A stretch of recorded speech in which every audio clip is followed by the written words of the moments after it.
Kevin Durant, MVP, 5 fois All-NBA, 7 fois All-Star, Rookie de l'année, un gros bonnet dans le milieu.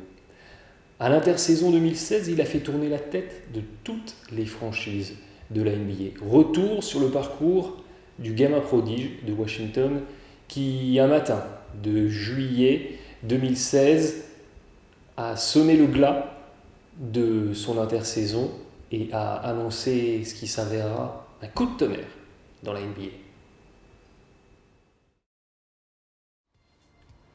Salut à tous et bienvenue pour cette toute nouvelle vidéo d'analyse sur l'intersaison des Warriors. On arrête nos bêtises, c'est un petit clin d'œil, cette introduction, mais l'idée c'est qu'on analyse l'intersaison des Warriors marquée bien entendu par l'arrivée de Kevin Durant, mais aussi quelques petits autres ajustements. L'idée c'est qu'on voit ensemble en quoi les arrivées de nouveaux joueurs et les départs d'anciens joueurs chamboulent cette équipe, en quoi elle est renforcée ou peut-être affaiblie, et puis sur quoi peuvent tabler les Warriors pour l'avenir. Bref, est-ce que l'avenir des Warriors va être brillant, plein de succès avec les arrivées de Kevin Durant, David West, Pat Choulia, ou bien est-ce que ça va être un petit peu plus compliqué? Réponse en images, en analyse, en chiffres, avec toujours ce même postulat de base. Aller au-delà des préjugés, au-delà des intuitions, ne pas faire du charlatanisme avec des suppositions qui ne sont basées sur rien, mais c'est du concret, des chiffres, des stats avancées, des comparaisons d'efficacité de joueurs, et puis après des analyses plus tactiques pour être un petit peu plus éclairé sur cette arrivée de Durant et l'intersaison des Warriors. Alors, du côté des arrivées, durant cette intersaison, on enregistre cette vidéo à la mi-juillet, donc l'effectif va peut-être évoluer, mais les grandes lignes ont déjà été tracées. Arrivée bien sûr de Kevin Durant, qui a signé en free agent, arrivée aussi de Zaza Pachulia, de David West, et puis ça ce sont les deux rookies récupérés par les Warriors durant la draft 2016. De l'autre côté, il y a eu pas mal de départs. Départ de Bogut échangé du côté des Mavericks, départ de Harrison Barnes qui a signé un contrat colossal du côté des Mavericks, départ de Ezeli qui est parti signer du côté de Portland, Barbosa retour aux Suns, Spades a signé du côté des Clippers et Brandon Rush a aussi quitté l'équipe. L'effectif pour la saison 2016-2017 va donc être globalement composé de ces joueurs auxquels il faut rajouter Varejao qui a re-signé pour un an avec, je vous le disais, donc les rookies McCaw et puis Damian Jones avec toujours Looney qui est en développement, mais ce sont des joueurs qui sont vraiment des projets, donc qui ne vont quasiment pas être impliqués dans la rotation pour la saison à venir. Si on s'intéresse maintenant à la depth chart, à la rotation future si vous voulez, les rotations potentielles de cette équipe des Warriors version 2017, il faut s'attendre à avoir un 5 de départ, Curry Thompson, Durant, Green et Pachulia. Durant remplaçant Barnes, Pachulia remplaçant Bogut. En sortie de banc, 3 joueurs majeurs, Livingstone, Iguodala, David West, auxquels vous rajoutez Varejao. Et puis vous aviez, on en parlait, des joueurs secondaires, des joueurs de bout de banc avec Ian Clark et McAdoo qui peuvent être impliqués un petit peu, jouer 5-8 minutes par-ci par-là ou 15-20 minutes s'il y a des blessés. Et puis McCaw, Looney et Jones, là par contre ce sont des projets, ce sont des joueurs en développement, ils ne seront pas a priori impliqués dans la rotation de la saison prochaine. Ce qui est intéressant, c'est déjà dans un premier temps d'évaluer que vont apporter les nouveaux joueurs qu'on vient de citer à cette équipe des Warriors et qu'est-ce qu'à contrario ils vont perdre. Pour ça, on a fait quelque chose de tout simple. On est allé chercher le PER. Donc je vous rappelle, le PER, c'est le Player Efficiency Rating. C'est une stat avancée qui vous permet de définir l'efficacité d'un joueur quand il est sur le terrain. C'est ajusté au temps de jeu, c'est ajusté au rythme de l'équipe. Donc plus une équipe joue de possession, évidemment, plus potentiellement vous mettez des points, vous prenez des rebonds, donc ça le PER en tient compte. Et puis c'est basé sur la moyenne NBA qui est toujours à 15. Donc c'est comparable d'une saison à l'autre. C'est-à-dire que par rapport à la moyenne NBA, vous pouvez avoir l'amplitude positive ou négative en termes de rendement d'un joueur. Donc on a pris le PER de tous les joueurs qui sont arrivés et de tous les joueurs qui sont partis. Ici, les joueurs qui sont partis sont entourés en bleu. Ici, le PER des joueurs qui sont arrivés, Durant, Pachulia et David West. On n'a bien sûr pas tenu compte des rookies puisqu'on n'a pas d'historique. Sur les joueurs qui arrivent, on a un cumul de PER à 61,83. Donc la somme des PER de ces trois joueurs, c'est 61,83. Et si on fait la moyenne, donc on divise le PER par joueur, on a 3 joueurs qui potentiellement peuvent amener un rendement de PER à 20,61. A contrario, du côté des joueurs qui partent, eh bien on avait 6 joueurs qui cumulaient 84,41 en additionnant les PER, ce qui faisait un PER de 14,06 en moyenne par joueur. Vous allez me dire, Blight, attention, t'es bien mignon, mais effectivement, on récupère 3 joueurs, on en perd 6 du côté des Warriors. On a vu que le PER des joueurs qui sont intégrés est supérieur en moyenne au PER des joueurs qui partent, mais passer de 3 à 6, forcément, on va peut-être perdre quelque part. On va perdre en profondeur de banc, on va perdre en qualité de fraîcheur sur le terrain, en capacité de varier le personnel, et c'est peut-être pas évident de comparer. Donc qu'est-ce que j'ai fait ? Je suis allé voir du côté des Warriors sur la saison 2015-2016 la production entre la production du joueur et la production de ses adversaires directs quand il était sur le terrain.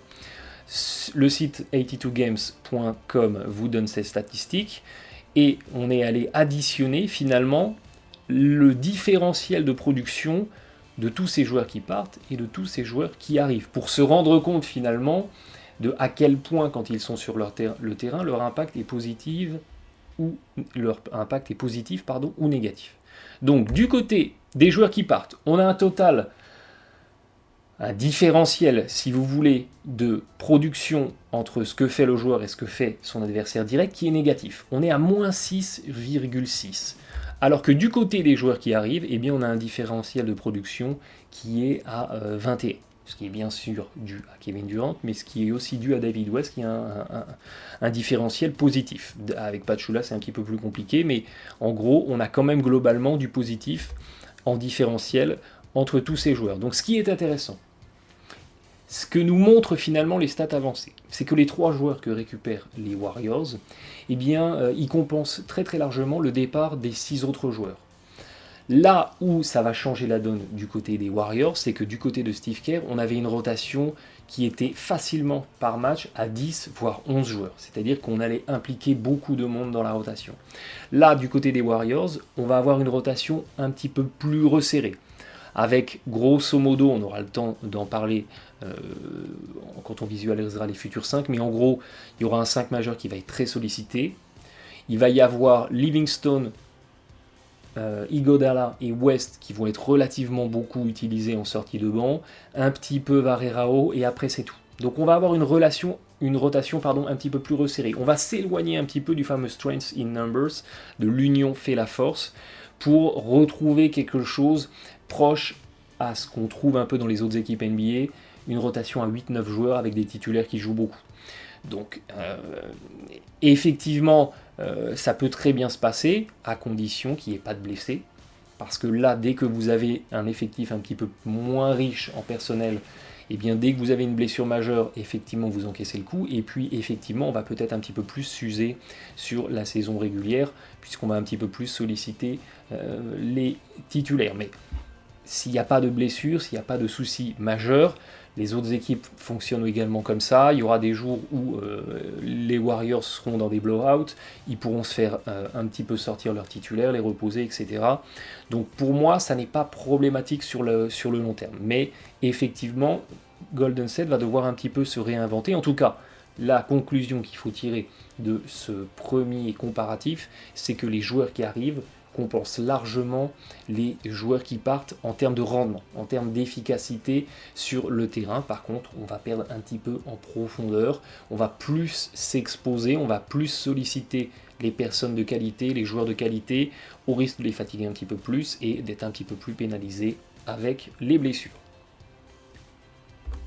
Intéressons-nous maintenant au rendement, au comparatif précis entre les joueurs qui arrivent et les joueurs qui partent, pour se donner vraiment une idée sur le poste en question, de la valeur de l'arrivant, de la valeur du partant. On va commencer bien entendu avec Kevin Durant, et une fois n'est pas coutume, pour me faire plaisir, on va commencer par la défense. Comparer les qualités de défense de Durant et de Harrison Barnes.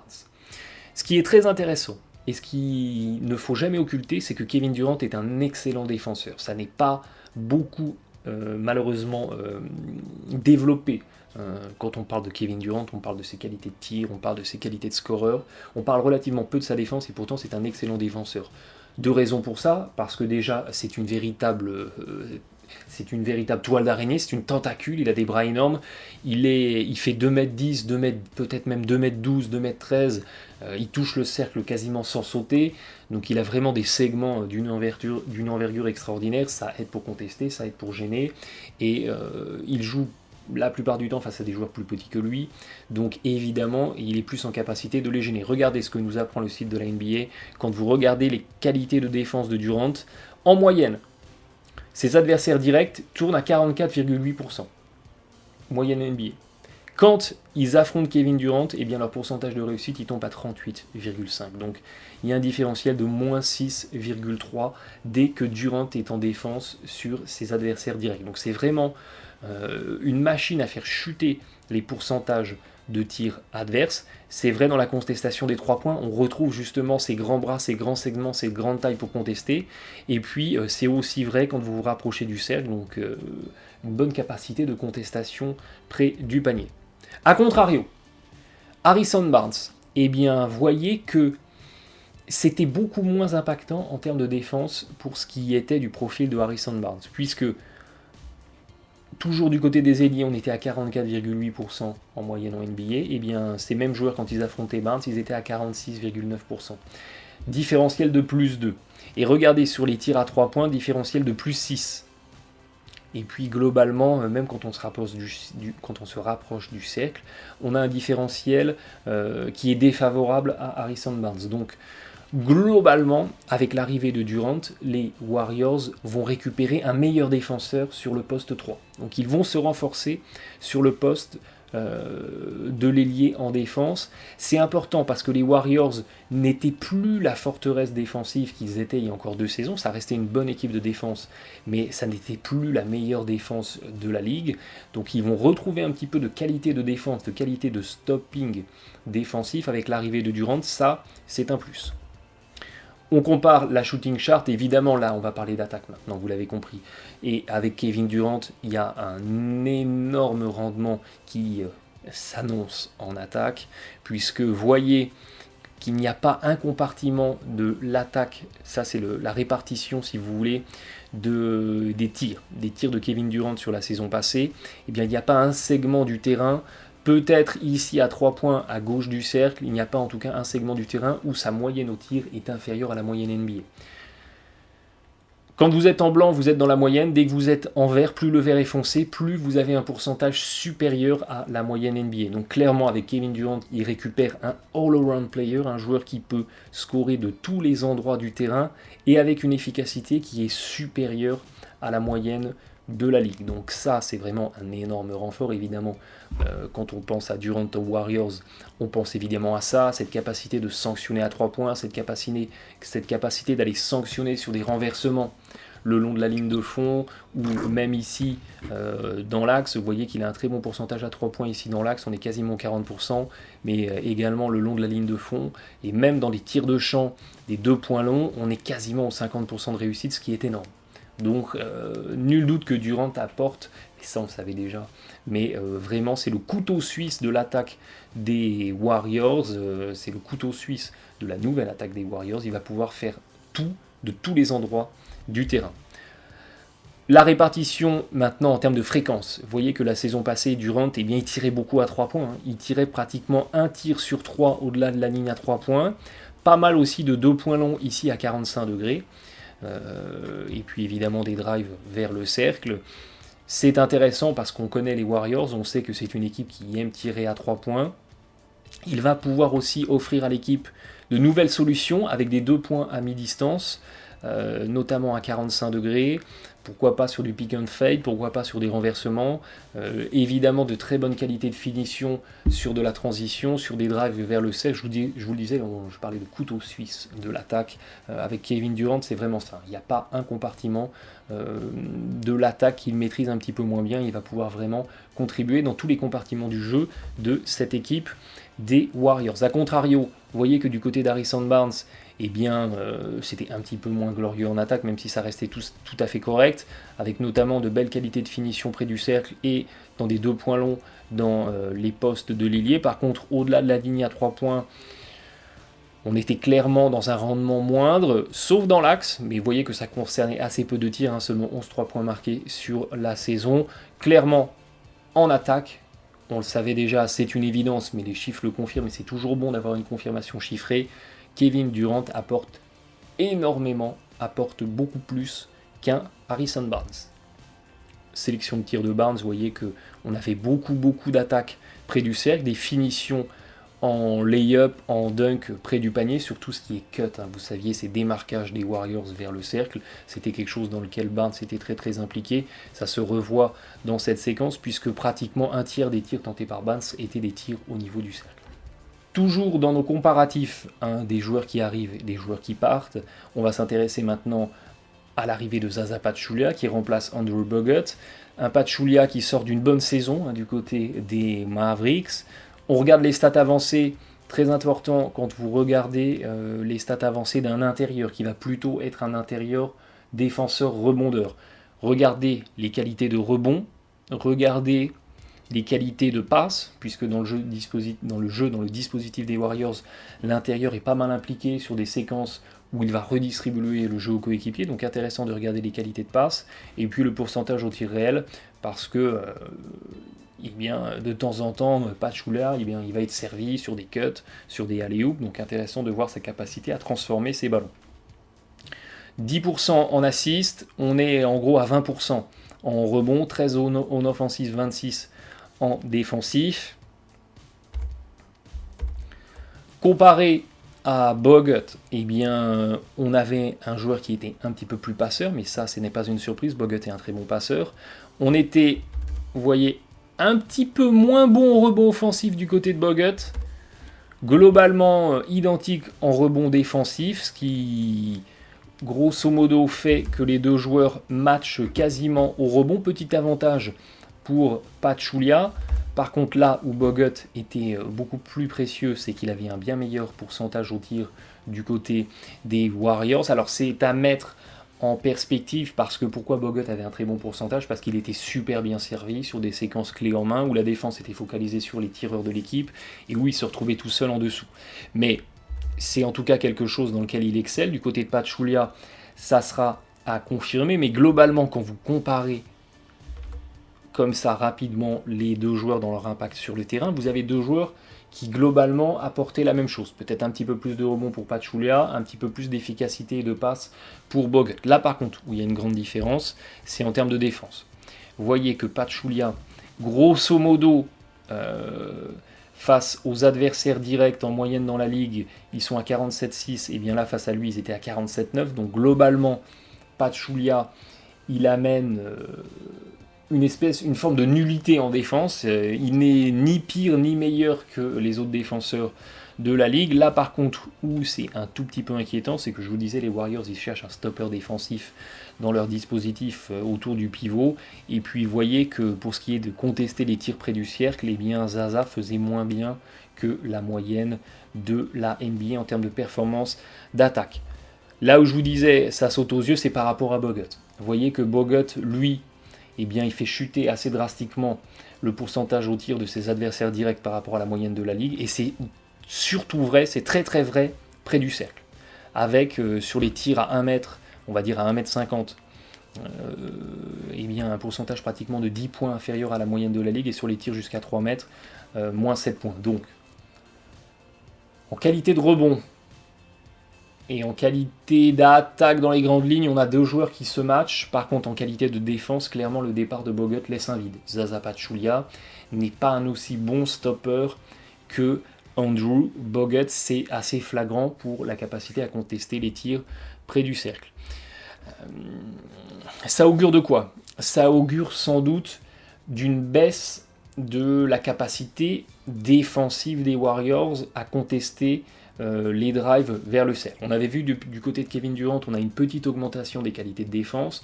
Du côté de Zaza Pachulia, on a par contre une baisse des qualités de défense. Alors, ça ne se complète pas, ça ne se compense pas tout à fait, parce que le pivot dans le dispositif NBA des Warriors, c'est un peu le dernier rempart avant le lay-up tout cuit vers le cercle. Donc avoir un Pachulia qui est un stopper défensif d'un moins bon niveau, clairement, ça va placer les Warriors dans une séquence, dans une optique où leur défense, eh bien, elle va en prendre un petit coup. Et elle va être moins performante que sur la saison 2016. Donc, ça, c'est quelque chose qui est intégré. On sait que, je vous le disais tout à l'heure, les Warriors, ça n'est plus la forteresse défensive que c'était il y a encore 2 saisons. Ils vont être moins efficaces en défense, mais ils vont être dans l'optique suivante. Si on met 140 points par match, si on en encaisse 105 au lieu d'en encaisser 100, c'est pas bien grave. On va vraiment tout miser sur l'attaque, on va rester quand même relativement solide en défense, mais c'est vraiment dans l'explosion de nos capacités d'attaque qu'on va compenser ces lacunes en défense. Du côté de David West, qu'on a comparé à Festus Ezeli, alors vous me direz, ça n'est pas le même profil de joueur, etc., mais on les a comparés parce qu'ils vont avoir plus ou moins le même temps de jeu et ils vont avoir plus ou moins la même importance dans la rotation. Donc du côté des Warriors, on accueille David West en provenance des Spurs, un joueur avec 12,6% de rebond, 15% de passes et 57% au tir réel.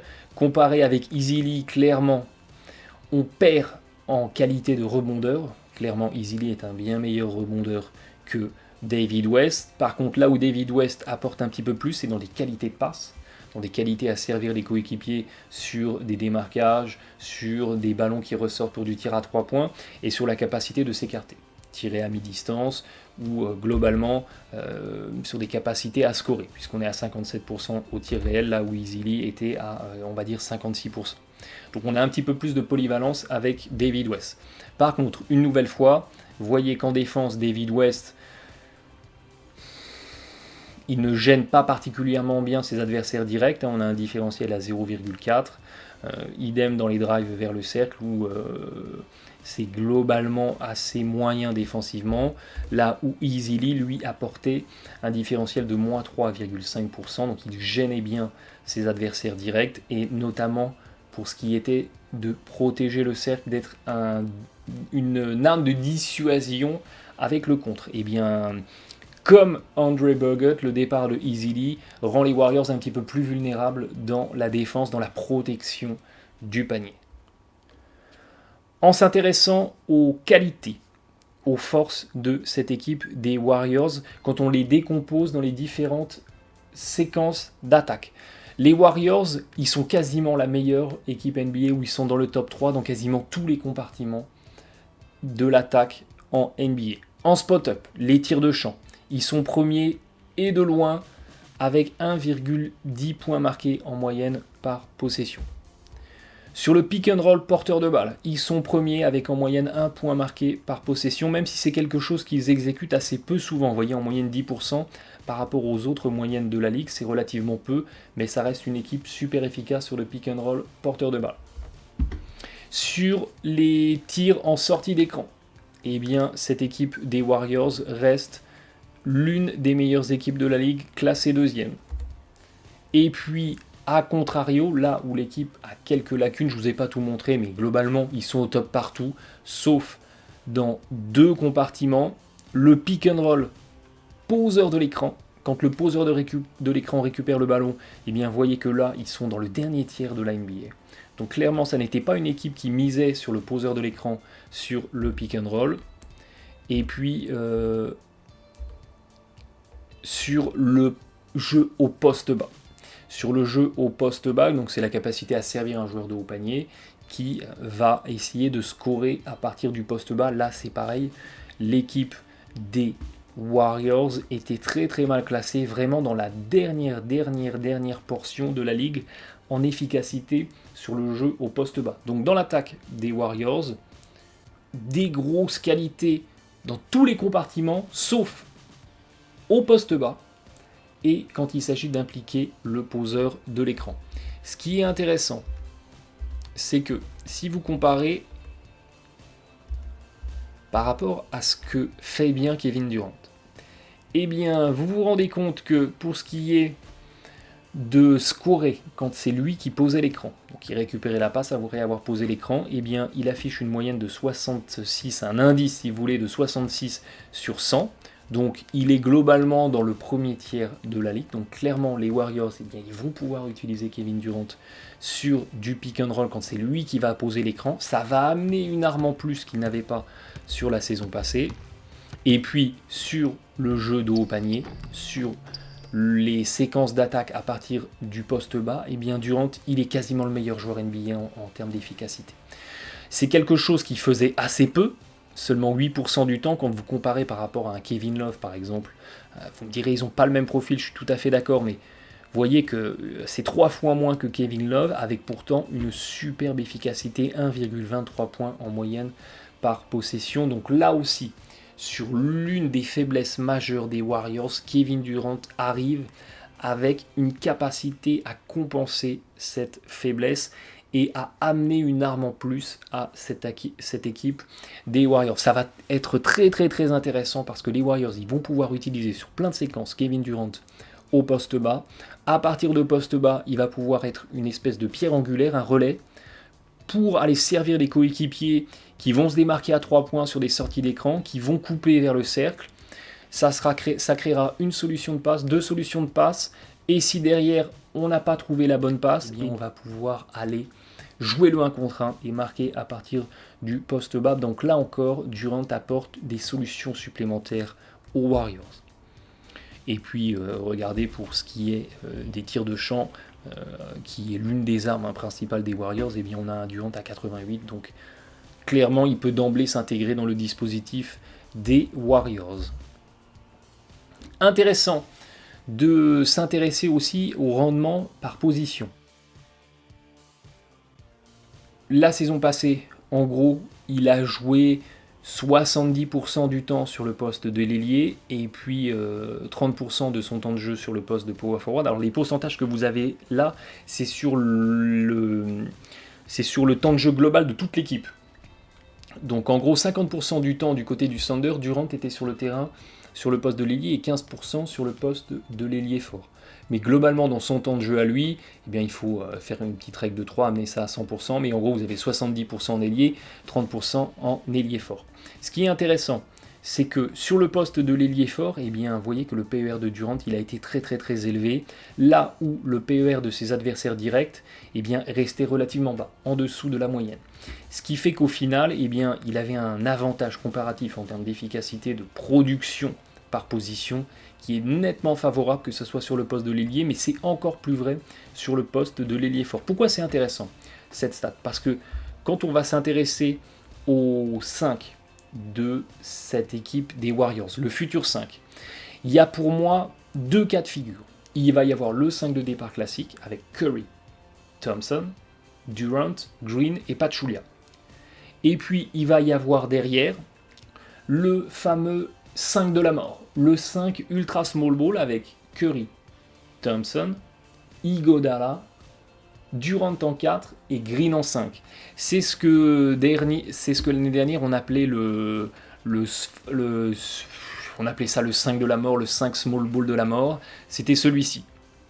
Et bien voyez que ce 5 qui était le 3e 5 le plus utilisé par l'équipe, il avait un rendement entre l'attaque et la défense bénéficiaire de 47 unités. Donc c'était vraiment le 5 de la mort, le 5 qui écrasait tout.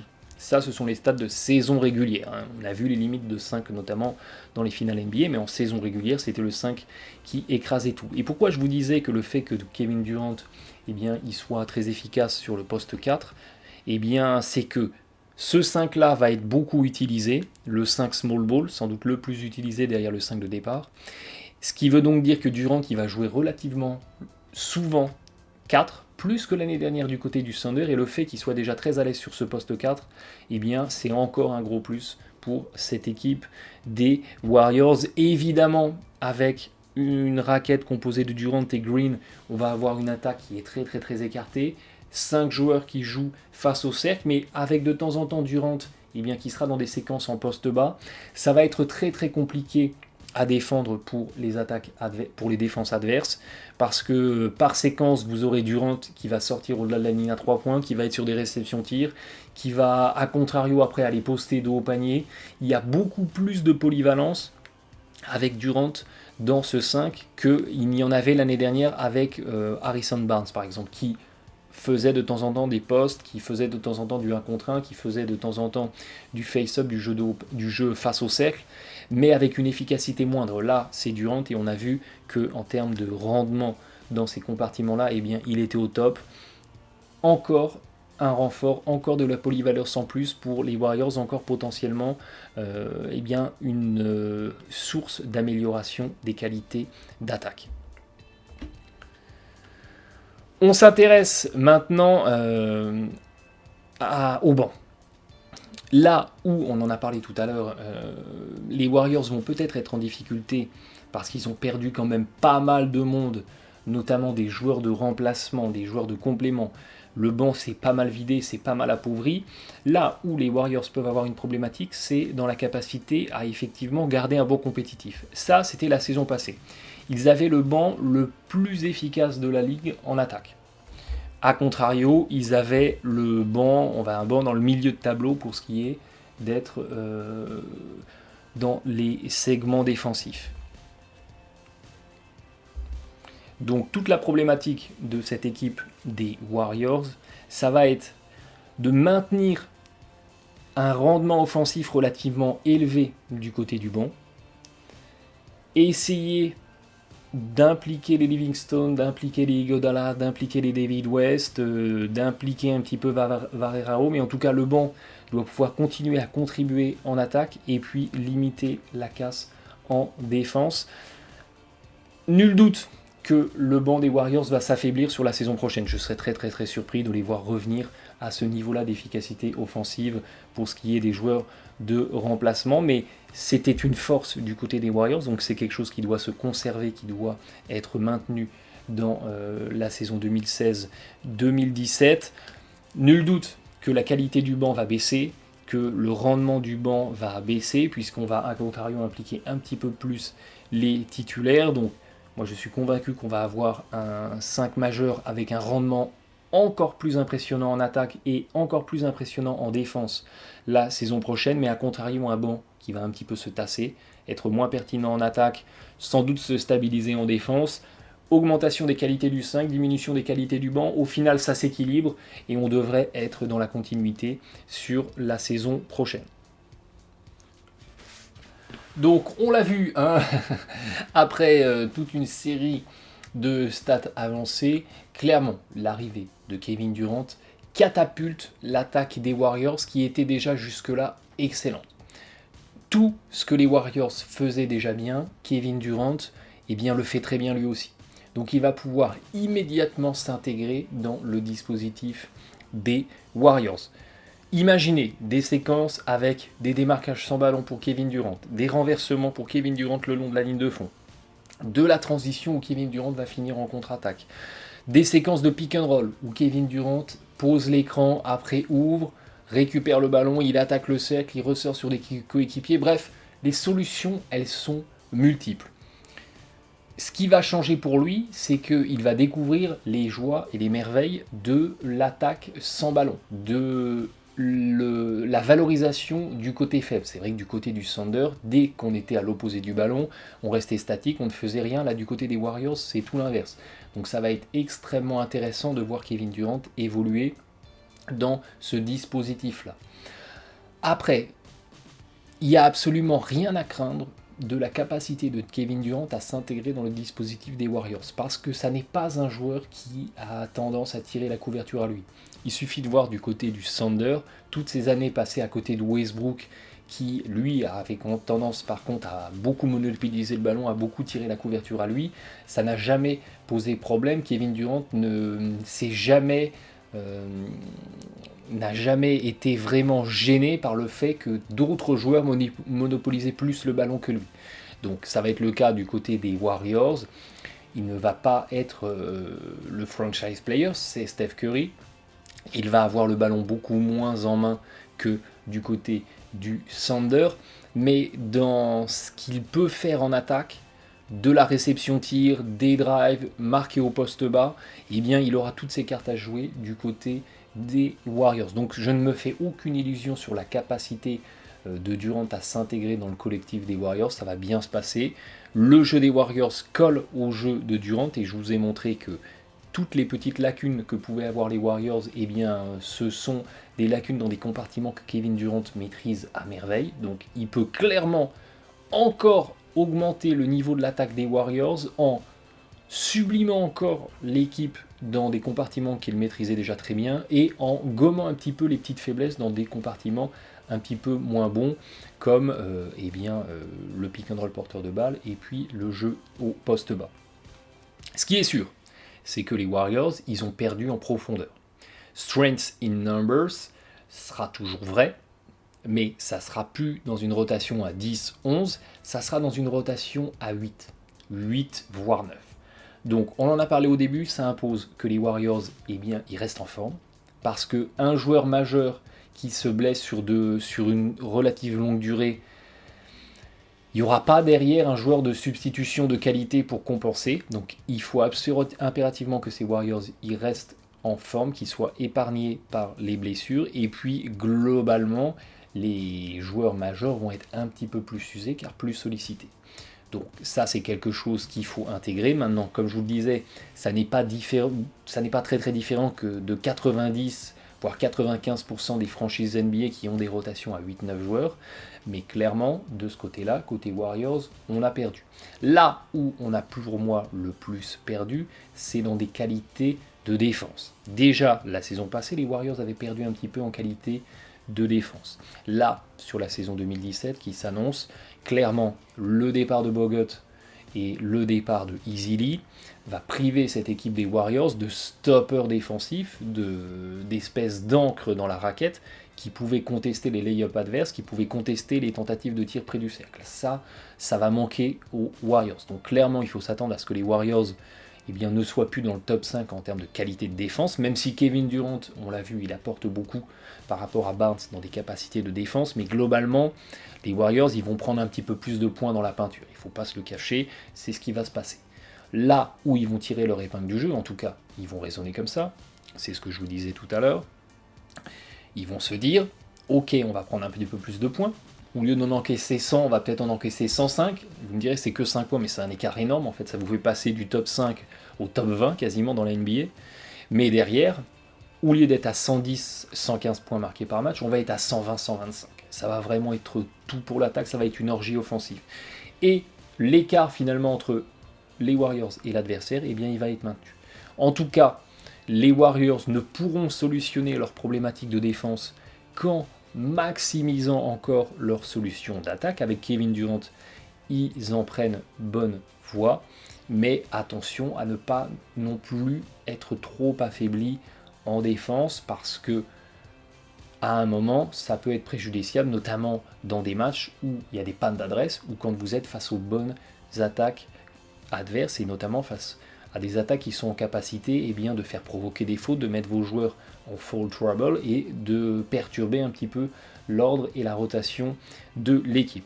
Mon bilan pour cette équipe des Warriors, c'est qu'ils réalisent une très belle intersaison, même s'ils ont laissé partir beaucoup de monde, même si le visage de l'équipe a quand même été pas mal remodelé. Globalement, l'ossature, le noyau dur de l'équipe n'a pas bougé. On reste autour de Curry, Thompson, Green, Iguodala, Livingston, auxquels viennent s'ajouter Durant, et qui ne voudrait pas de Durant? 99% des équipes NBA rêveraient d'avoir Durant. C'était le free agent le plus courtisé de l'intersaison. Et puis derrière, les arrivées de David West et de Pachulia, eh bien, ça peut paraître anecdotique, ça peut paraître deux joueurs relativement faibles, relativement médiocres, mais au contraire, ils viennent bien compenser les départs à contrario de Bogut et de Ezeli. Donc globalement, l'intersaison des Warriors, elle est réussie. Nul doute que maintenant l'avenir leur appartient, il faudra confirmer. Sur le papier, c'est beau, c'est saisissant. À eux maintenant de prouver qu'ils ont eu raison bien, de monter ce qu'on pourrait qualifier de Big Four. Voilà pour cette vidéo intersaison spéciale Warriors avec l'arrivée de Kevin Durant. Les Warriors continuent d'occuper l'espace médiatique de la NBA et ça sera peut-être le cas pendant encore de longues années. Ce qui est sûr, c'est que toute autre chose qu'un titre serait une énorme désillusion pour cette équipe. Donc tous les regards sont tournés vers eux, toute la pression maintenant est portée sur eux. Est-ce que les Warriors vont réussir à faire ce que l'équipe du Heat, par exemple, avait réussi à faire en intégrant LeBron James, dominer la conférence Est? Ça sera à suivre, ça sera très intéressant. Qui pourra faire chuter cette équipe des Warriors? Nul doute que les candidats vont se bousculer parce que les Warriors deviennent les vilains, les grands méchants, l'équipe à faire tomber. Ça sera à suivre, ça sera bien sûr à nos côtés. Merci de votre fidélité. Bon match à tous.